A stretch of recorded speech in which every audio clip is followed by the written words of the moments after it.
Hi there, everyone, and welcome to another episode of British vs. American. Today, with my good friend, Jack. Hello. Jack, what are we talking about today? Today we are talking about exams. Or tests. Or tests. We call them tests in the US. Now, I don't know how I've never made a video on this topic in the length of my channel, but I did get a request, so thank you to this user right here for requesting it last week. I was like, I don't know how I haven't done that. So, Jack, what do you do?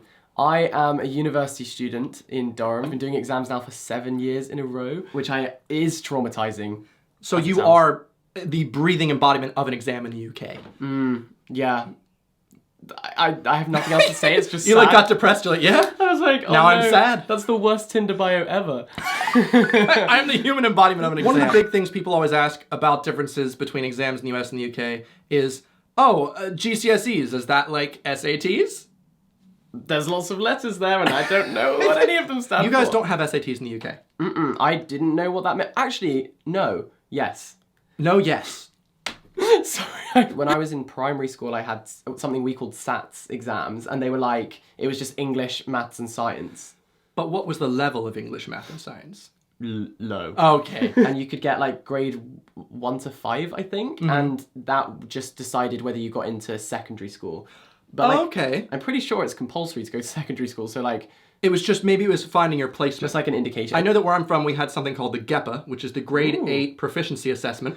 Yeah, I know that. Maybe it's and that was to judge how good you were at maths and English to be placed in the right classes in high school. Yeah, that's what the SATs were. People are always saying, like, is it more difficult for the SATs or is it more difficult for the A-levels? Personally, I think I'm going to go with A-levels being more difficult because you have multiple courses. How many did you take? How many A-levels? So I did 4 ASs, and then you take... So, like, that's the start. That's the first year. Okay. And then you drop 1, and then you take 3 A-levels. Okay. So, like, the AS is like half of an A-level, essentially. I don't think they actually do that anymore. I think you can only take 3 now. You can only take 3. I think so. They like changed it in my year. It used to be like you did half of the A-level in the first year of your sixth form, and then you did half of it in the second year. But now it's all in the second year. What are GCSEs then? I feel like SATs are very similar to those maybe then. Yeah, so GCSEs you take when you are 15 and 16, and those you do like every subject. So you do, I think I've got like 14 GCSEs. Oh! You know what? I've wondered, why are there no American study tubers? There's no reason. They're not doing. We don't have exams. You guys had 14 exams? Yeah, and like multiple for some subjects.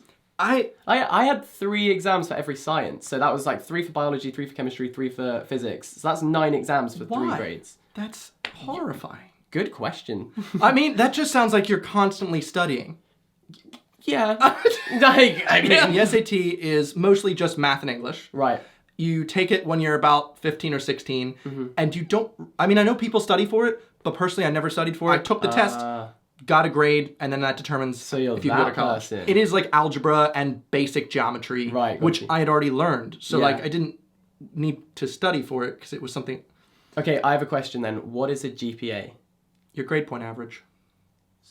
So, like, okay. if you get 100 on a test, that's a 4, because you divide grades into 4 categories: A, B, C, D, and F. Okay. That's 5. I can't do math. So essentially, 4 is an A, 3 is a B, C is a 2, D is a 1, and then F is 0.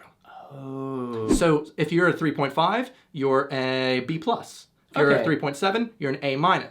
In terms of that's a 93% average or an 83% average. And what does that count towards? Well, I mean, it's college acceptance. Is that in place of A-levels or GCSEs? Do you do that at the same time as SATs? SATs is There's a lot of letters going on. There's a lot of letters. SATs are just a general knowledge of math and English exam. Right. So it basically is putting a number to your name saying, hey, you understand math and English about this amount. So as long as you get over like a 1300 on your SAT, just math, not talking about the essay, you mostly can get accepted at most universities. Oh, okay. That's it. GPA is how well did you do in school. So if you had over a 3, that means you had over an 85% at all times. Oh, so is everything you do assessed? Does everything you do contribute towards? Yes, so that's why there's courses called bird courses in the Midwest, which are courses that are so easy, they're easy A's, they boost your GPA up. So I took a class called Plans for Pleasure and Profit. I took home economics. I took Japanese. I took Spanish, French, German. I took all these languages so that way I could boost my GPA to keep my scholarship. Yeah, see, I always, I remember watching like American TV shows and films and they always spoke about extra credit. And I was like... That is a big topic. We get a lot of extra credit. I was like, what is this thing? On tests as well. But like every test that I had in math would always have at the very bottom 1 extra credit question. And sometimes it could be 4 points, sometimes it could be 10 points extra. Whoa. So if you get a 90, you get the 10-point question, you now got 100%. And some people in my class had over 100 average in class. Whoa. Which is a bit crazy. What? Sometimes they were just a very difficult math question. Other times they were like, the teacher wanted you to be into politics. So he'd say, what did the president do with Russia? Something with a P tape. I don't know. I see. The difference is that you guys are assessed along the way. Like, everything you do is important. Yeah, you guys don't have quizzes, do you? No. Well, if we did, they didn't count for anything. They were just like... Then what's the point? The pop quiz is a terrifying thing, because you don't know. You can go into school one day and be like, pop quiz, everyone. You're like, no. Oh. Not ready for this. See, this is making so many films make a lot more sense. So, like, the hardest class I ever had in college or university was only hard because the teacher had it at a very British style. Your overall grade in the class was 50% final exam. Right. 30% midterm exam. And then 20% the rest of the course, which is horrifying. Yeah. That's how it was in my degree in the UK. But in most classes, it was like 20% participation, you get like 10% homework, then you got like 20% quizzes, and then 30% tests, and then 20% final. Like, yeah. Yeah, our homework was just to see how well you were doing. It didn't count towards anything. You could theoretically get the lowest mark on all of your homeworks and then get the highest grade in your final exam, and that would be your grade. That's scary. The whole point is, after you get done a lesson, you have a quiz to test if you're good at it. At the end of an entire like chapter, you have a test. So you kind of are constantly checking how good you are at certain areas of the subject, which makes sense. Yeah. Well, I guess that also is probably better for long-term memory, because mine was very much like, when I did my GCSEs and A-levels, it was very much like revise for the exam. Yes. And then... I also found that in the UK, when I was taking my exam, there's a huge emphasis on, oh, you're now done, have a month of revision, and then have fun. And it was during Christmas break, and I was like, how can I celebrate Christmas? I have to study. Yeah. My school in the US, like, the last day that you have class, the next day is your final. So, like, it's all fresh in your mind. Whoa. You don't have to study. It's right there. Yeah. I'm the type of guy that studies the day before and then has it fresh in his mind. So you can't do that in the UK. It's too difficult. Like, right now, I've been doing exams for 4 weeks, but my last... 4 weeks of exams? Yeah, and I have 1 week left. Why? And then my last lesson, like lectures, were 2 months ago. It's so much individual study for you. You have to do so much of the work yourself. How much did your exams cost? I didn't pay for mine. They were just... Do you have to, or did you get lucky? Well, like my university, I obviously have to pay like tuition fees to go there, but like my A-levels and GCSEs were just paid for by the school. So our SATs cost, I think, $49, something like that. Well, you only take one SAT. Oh, I see. Unless you fail. I think you have to pay to do remarks. That's really important because you guys have invigilators. Yeah. We don't have invigilators? So that's the greatest thing about having most tests in the US. Most tests in the US are just graded by your teacher. So if you're a nice guy, if you make jokes in class, if you always raise your hand, your teacher knows you. And when he starts to grade your paper, he's like, oh, Evan's a nice guy. I know what he wanted to do there, genuinely. And in the UK, it's more like, you don't know who's grading your paper. Yeah, it's like you can't write them a little heart at the end of your little math problem and say, please, Mr. Lake, I really tried. Like having an apple on your desk for the teacher, is that a thing? So there was definitely some brown nosing that happens in terms of like... We treated our teachers like shit. I mean, I always was nice to my teachers because at the end of the day, they're grading my paper. And as long as I'm showing I care about them and I'm never talking in class, sometimes I'd play my DS if I didn't respect the teacher. But that was in history class. That is a true sign of disrespect. It's like... It's playing some advanced courses. There is one point where you do have invigilators in the US, the AP exams. Right. Which I think are the closest thing we get to A-levels. They even start with an A. So for AP exams, the only difference is they're not mandatory. You guys have to take them at A-levels. For us, you only take AP classes if you have elected to choose AP classes.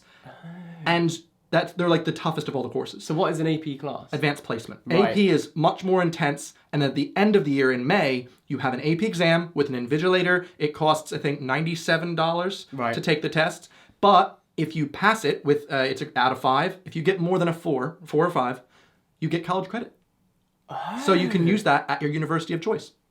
If you don't, well then, you still get graded for it and you still pass the course hypothetically in high school, but you don't get any credit for it. Exams are marked anonymously, so they don't know whose papers they're marking. If you do a plan at the beginning of your essay, when they open it... A web plan? Yeah, like, just a little essay plan sort of thing. It means, like, when they look at it, they're thinking, can see what this you're person thinking. knows what they're doing. Yeah. And the other type of invigilator are just the people who are in your exam when you sit it, and they like always are just super obnoxious and loud, and they eat biscuits. Like at my university, they eat biscuits during the exam, and I'm like, really? You can't ask questions either because they don't know what it is. They're just an invigilator. And I'm like, but how am I supposed to ask a question? No questions. Yeah. You got to know it. Here's a fun fact. Our school didn't really have that much money. I'm actually going to That my is high school fun. reunion next week. Very fun I had a fact. great time. So we didn't really have anywhere to go to take our AP exams in the school, so we took them in a church. Oh. Yeah, there's an old Methodist church down the road. We just sat in the congregation room. Yeah, so I was praying to God, please help me with this AP physics. That's quite close. Like, it's not, Didn't really it's not a help long me. commute for the prayer. No, he's listening. He's already there. And he was like, you shouldn't believe in this ever. I'm telling you. I made everything. Also, the number of topics you can have, there's AP political science, statistics, physics, calculus, and I'm probably missing a lot more, but you only take the same as A-levels. Right. 3 or 4 max. Right, okay, see. So I feel like that's the similarity. You guys just don't have SAT, which I think, if you personally took an SAT today, you'd easily pass. It's not that difficult. If I sat the SAT. It's only about 3 hours. Fun pun. There we go. But okay. That was the least cool thing we've ever done. I saw this, and then you put it on. Oh shit! I've already committed. It was like one of those like. Do you have calculator and non-calculator sections of your tests? Yes, for maths. Yeah. Well, Yeah. in English we were not allowed to use a calculator. Are you allowed the cheat sheet? The what? The cheat. I beg your pardon? Almost every exam that I had in the U.S., you're allowed a cheat sheet. That you wrote yourself? Yeah. 8.5 by 11 inches, so just standard piece of paper, and you're allowed to write on one side, sometimes 2, and you write anything you want that could help. This always throws people for... Yeah. Sometimes in English exams you can take the book in. That you're The writing book about. of... Wait, there's an exam we have to write about a book? Yeah. That's my whole degree. I mean, we had tests in English where you'd be like, what do you think Huckleberry Finn was doing here? Oh, ours is like a proper... The exam for everyone in the whole country is on this day at this time. Like, it's... About the same book? Yeah. Or potentially, like, there are... Whoa, that's cool that it's standardized. Yeah, no, it's completely standardized. Okay. Right, so... It's like completely from a central source. Like there's the national curriculum, and then there'll be like different examples within that. So there's like AQA, EdXL, even talking about these. I've seen these on Twitter. Yeah, Twitter is like the best place during exams. I will see in like the UK. hashtag AQA maths or hashtag EQ. Which I guess you guys don't have because we all take the same exam. I love that. You guys can bond over how much you hate it. It's like the best thing ever. Whereas in the US, it's like school districts have different things. Like the AP exam is the only one that is the same for everyone, I'm pretty sure. See. But even then, it's probably state-based. So New Jersey has different than California. Yeah, mine are in like this huge sports hall, and there'll be about probably 400 people taking different exams all at the same time. So, what? For example, my we'd have last 25 at most. Well, oh, this is at university. Like I had, it was like English, physics, and geography all in the same room doing an exam. 25 at most. The university, it's still 25. Oh, really? I never had more than maybe Whoa. 35 for like an intro level course. Yeah, I think my course has 250 people on it, and we'd all be taking the exam all at the same time. In the same room? Mm-hmm. I want to go back in my life and like redo like a whole British degree and see how difficult it is just to like, because it sounds horrifying. That would be a real commitment to the UK versus USA YouTube series. So guys, I'm put on a little ball cap and I've applied to Durham University. Did you ever have any study skills class growing up? Because we had one in 8th grade, I remember. Like sometimes, but it was probably down to like a teacher giving you exam prep advice. Which was what? Like make sure you write out everything you're doing in the steps? Yeah, Write out sometimes your we'd steps? have kind of assemblies where they'd just talk about what to do. That's the least fun assembly I've ever heard of. Oh, and yeah, I mean the ones about like... Assembly, yay! Exam advice, no! The ones about like sexual assault and stuff weren't like overly fun either, but... Ours were about rainforests. They had hand checks at a lot of exams where they'd make us raise our hands, and if you have anything in your hands, you're literally expelled, because that's one of the big exams. You can't cheat for those. You can cheat in class, sure. Yeah. But not with the hands. You gotta have a smarter move. You know, I think the main thing that every British student prays for is that someone like dies in the exam because it means that everyone passes. I've heard about this, and you're like, one of you guys better take the bullet. Yeah, it's like someone's got to take one for the team. For 450 kids as well. That's a good ratio. So, yeah, you know. But that's really sad that we've come to a state of education where you're praying someone dies so you can... Sometimes I'm like, Just take me. I was gonna. The school shooter comes in. You're like, I'm ready. Too dark. This is the UK. Yeah, I'm sorry. We just don't have. That's not. You're like, that's not an option.